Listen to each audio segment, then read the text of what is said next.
Hello, welcome back to my YouTube channel West Bengal land law consultancy.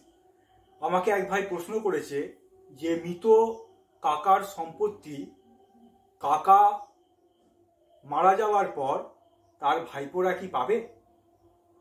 তো কাকা মারা যাওয়ার পর কাকার সম্পত্তি ভাইপোরা পাবে।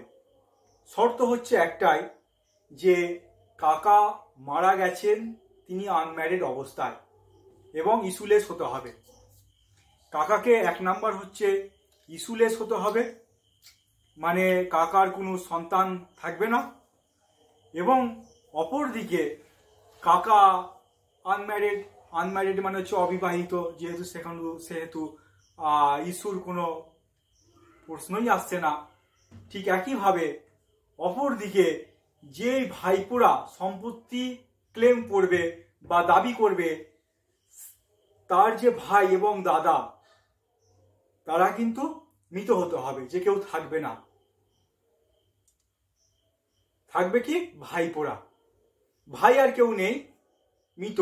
আর না হলে কি হবে, ভাইপোরা রেসিডিউয়ারিতে চলে যাবে, পাবে কি তার বাবা পাবে, মানে ভাইয়ের সম্পত্তি দাদা পাবে বা দাদার সম্পত্তি ভাই পাবে। ধন্যবাদ, আজকের ভিডিও এই পর্যন্ত।